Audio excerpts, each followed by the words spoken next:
اعوذ باللہ من الشیطان الرجیم بسم اللہ الرحمن الرحیم اللہم صلی علی محمد وآل محمد۔ محترم ناظرین، السلام علیکم ورحمۃ اللہ وبرکاتہ۔ جیسا کہ آپ سب جانتے ہیں، ہماری گفتگو اربعین حسینی کے متعلق چل رہی ہے۔ آج ہم اس مقام کی اہمیت کے بارے میں کچھ بیان کریں گے جہاں سے لاکھوں کروڑوں زائرین اپنی مشی کا آغاز کرتے ہیں۔ دوستو، آج ہم نجف اشرف کے اس مقدس مقام کے بارے میں گفتگو کریں گے جہاں لاکھوں عاشقان اہل بیت علیہم السلام ہر سال حاضری دیتے ہیں۔ لیکن سوال یہ ہے کہ آخر اس مقام کی عظمت کیا ہے؟ اہل بیت علیہم السلام نے اس سرزمین کے بارے میں کیا فرمایا ہے، اور حضرت آدم علیہ السلام اور حضرت نوح علیہ السلام سے منسوب کون سی روایات مشہور ہیں؟ آئیے ان تمام موضوعات کو ترتیب کے ساتھ سمجھتے ہیں۔ سب سے پہلے اس مقام کی زیارت کی اہمیت کیا ہے؟ اسلام میں زیارت صرف ایک سفر نہیں بلکہ اللہ تعالیٰ کی قربت حاصل کرنے کا ذریعہ ہے۔ اہل بیت علیہم السلام کی متعدد روایات میں ائمہ علیہم السلام کے قبور کی زیارت کی بہت فضیلت بیان ہوئی ہے۔ امام جعفر صادق علیہ السلام سے روایت ہے کہ جو شخص معرفت کے ساتھ امیر المومنین علی ابن ابی طالب علیہ السلام کی زیارت کرے، اللہ تعالیٰ اس کے لیے بے شمار نیکیاں لکھتا ہے اور اس کے گناہوں کو معاف فرماتا ہے۔ اسی طرح متعدد روایات میں آیا ہے کہ ائمہ علیہ السلام کی زیارت ان سے تجدید عہد اور ان کی ولایت کے اظہار کا بہترین ذریعہ ہے۔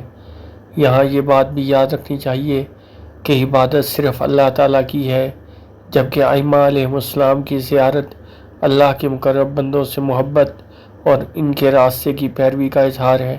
امام صادق علیہ السلام سے منقول ہے کہ یہ وہ زمین ہے جہاں بہت سے انبیاء علیہ السلام نے عبادت کی اور جہاں اللہ تعالیٰ کی خاص رحمت نازل ہوتی ہے۔ بعض روایات میں یہ بھی آیا ہے کہ نجف جنت کے باغات میں سے ایک باغ ہے۔ اسی وجہ سے مومنین ہمیشہ اس سرزمین کو روحانی سکون کا مرکز سمجھتے آئے ہیں۔ نجف صرف ایک تاریخی شہر نہیں بلکہ علم، تقویٰ اور ولایت کا مرکز بھی ہے۔ یہاں دنیا کا عظیم ترین علمی مرکز حوزہ علمیہ نجف قائم ہے، جہاں صدیوں سے دینی علوم کی خدمت جاری ہے۔ اب ہم ایک ایسے موضوع کی طرف آتے ہیں جس کے بارے میں بہت سے سوالات کیے جاتے ہیں۔ شیعہ روایتی مصادر میں متعدد روایات ملتی ہیں کہ حضرت آدم علیہ السلام اور حضرت نوح علیہ السلام کی قبور امیر المومنین علی ابن ابی طالب علیہ السلام کے مزار کے قریب ہیں۔ بعض روایات کے مطابق جب طوفان نوح ختم ہوا تو ان کی کشتی اسی علاقے کے قریب ٹھہری۔ اسی طرح بعض روایات میں ذکر ہے کہ حضرت آدم علیہ السلام کی تدفین بھی اسی سرزمین میں ہوئی۔ اہل بیت علیہ السلام سے منقول بعض احادیث میں ان دونوں انبیاء کا ذکر امیر المومنین علیہ السلام کے مدفن کے ساتھ کیا گیا ہے۔ لیکن یہاں ایک اہم وضاحت ضروری ہے، یہ روایات زیادہ تر شیعہ روایتی کتب میں مذکور ہیں، جبکہ بعض مورخین اور محققین نے ان کی تاریخی تفصیلات کے بارے میں مختلف آراء پیش کی ہیں۔ لہٰذا ان روایات کو بیان کرتے وقت یہ کہنا زیادہ مناسب ہے کہ اہل بیت علیہ السلام سے منقول روایات میں یہ مضمون موجود ہے، جبکہ تاریخی اعتبار سے اس بارے میں مختلف آراء بھی پائی جاتی ہیں۔ یہ انداز علمی دیانت کے زیادہ قریب ہے۔ ان روایات کی روحانی اہمیت کیا ہے؟ چاہے تاریخی تفصیلات میں اختلاف ہو، لیکن ان روایات کا ایک اہم پیغام ضرور ہے، وہ یہ کہ نجف کی سرزمین کو اللہ تعالیٰ نے ایک خاص مقام عطا فرمایا ہے۔